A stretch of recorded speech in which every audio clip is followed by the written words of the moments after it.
Bonjour, bienvenue au vignoble de l'Orpailleur. Mon nom est Charles-Henri de Coussergues, je suis copropriétaire du vignoble qui a été fondé en 1982.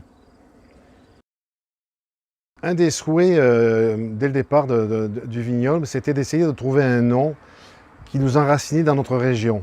Alors ça, c'était un souhait. Alors on avait des noms, on mettait des noms sur du papier, mais on n'avait jamais vraiment le coup de foudre sur le nom qu'on trouvait entre associés. Donc on était 4 vignerons au départ. Et les belles rencontres qu'on peut faire dans le monde du vin ont fait qu'un jour, on a eu un contact avec Gilles Vigneault. Et on a raconté un peu notre histoire à Gilles Vigneault, qu'on plantait des vignes dans les cantons de l'Est et qu'on cherchait un nom, sans donner un mandat à Gilles Vigneault. Mais quelques semaines après, Vigneault nous a dit « J'ai eu un flash, vous devriez appeler ça le vignoble de l'Orpailleur ». Un orpailleur étant un chercheur d'or. Et dans les cantons de l'Est, effectivement, l'histoire veut qu'il y a eu des chercheurs de paillettes d'or qui tamisaient le fond des rivières pour trouver de l'or. Et pour nous, ça a été d'abord la consonance du nom, l'Orpailleur. Déjà, on trouvait que ça avait une belle consonance, c'était un beau nom. Que ce soit Vigneault, grand poète du Québec, qui nous le propose, c'était inespéré. Et en plus, Vigneault nous a adjoint un peu à ce nom, donc un poème, que j'appelle un poème, un texte, où il explique la patience, la passion du chercheur d'or, qui par beaucoup de patience et de temps et de science cherche des bons endroits pour trouver des paillettes d'or. Bon. Et il a fait un parallèle avec le vigneron québécois qui démarre au Québec et qui devra être patient, qui devra bien étudier son affaire et tout. Et puis les paillettes d'or qui passent l'hiver sous la neige comme des pieds de vigne au Québec. Donc en tout cas, on a été charmé par le nom, emballé, et c'est venu rejoindre un peu donc cette volonté, pas un peu, mais complètement cette volonté qu'on voulait trouver un nom, encore une fois, qui nous enracinait. Et la beauté des choses, aujourd'hui, je me complais de dire, parce qu'on se les fait souvent demander en nous taquinant, avez-vous trouvé de l'or? Et j'ai le plaisir de dire que plusieurs années plus tard, oui, on a trouvé de l'or. On en trouve un peu chaque année. On participe depuis de nombreuses années à des concours internationaux. Et on arrive et on a démontré qu'au Québec, on pouvait faire de bonnes choses. Et dans des concours internationaux, on a décroché des médailles d'or. C'est l'Orpailleur qui rejoint de l'or quelques années plus tard. Donc voilà, c'est une belle histoire parce qu'elle était importante pour nous.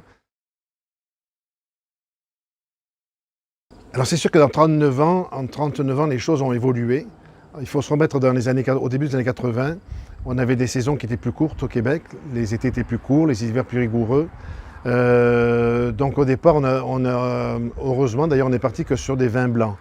Le vin blanc demande en général moins d'ensoleillement, mûrit plus rapidement. Donc ça dépend des cépages. Mais on avait trouvé à l'époque donc des cépages, notamment un cépage au départ, le fameux Céval blanc, qui arrivait à mûrir dans une période assez courte et qui, évidemment, un des critères importants, c'est qu'il arrive à mûrir, qu'il soit résistant aux maladies, mais ça va paraître curieux, mais qu'il fasse un bon vin. Parce qu'il existe beaucoup de cépages dans le monde et on avait trouvé certains cépages qui étaient résistants au froid, qui produisaient et tout, mais dont les vins étaient de piètre qualité. Donc le rendez-vous optimal, évidemment, final, c'est la qualité aussi du produit.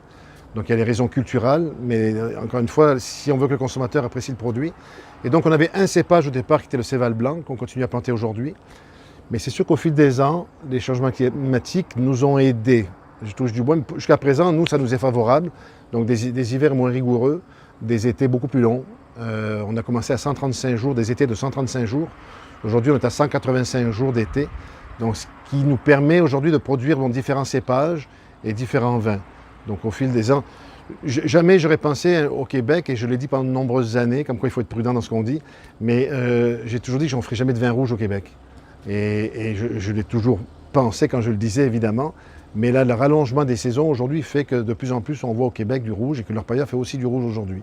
Un exemple, on plante du Cabernet Franc, qu'on n'aurait jamais j'aurais pu planter du Cabernet Franc au Québec. On est arrivé à démontrer depuis quelques années, depuis dans les 10 dernières années, qu'on arrive à faire d'excellents Cabernet Franc, ce que j'aurais jamais cru. Donc les changements climatiques nous aident. Il y a aussi, il ne faut pas se le cacher, le savoir-faire qui s'est développé. C'est en forgeant qu'on devient forgeron. Donc on expérimente encore chaque année beaucoup de choses. Alors Orpailleur, ça reste une ferme expérimentale où on essaye beaucoup de choses, mais on apprend de ces expériences-là. Elles ne réussissent pas toutes, ça serait trop facile, mais il y en a toujours une ou deux quand même qui réussissent, qui nous amènent sur des pistes intéressantes. Donc le changement climatique, le savoir-faire, les expériences ont fait qu'effectivement, aujourd'hui, on fait 13 produits différents, en blanc, en rosé, en rouge, en effervescent, en liquoreux.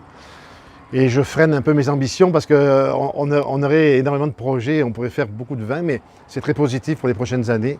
Aujourd'hui, tout est là sur la table pour évoluer de façon très positive dans les prochaines années.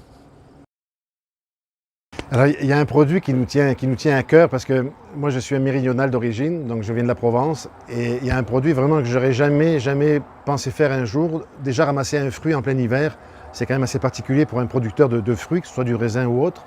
Et ça fait maintenant plusieurs années qu'on fait donc du vin de glace. Et chaque année, c'est une émotion de ramasser un fruit dans la neige, un fruit qui est gelé. Donc un produit qui n'est pas facile non plus à élaborer, mais qui donne un résultat extraordinaire.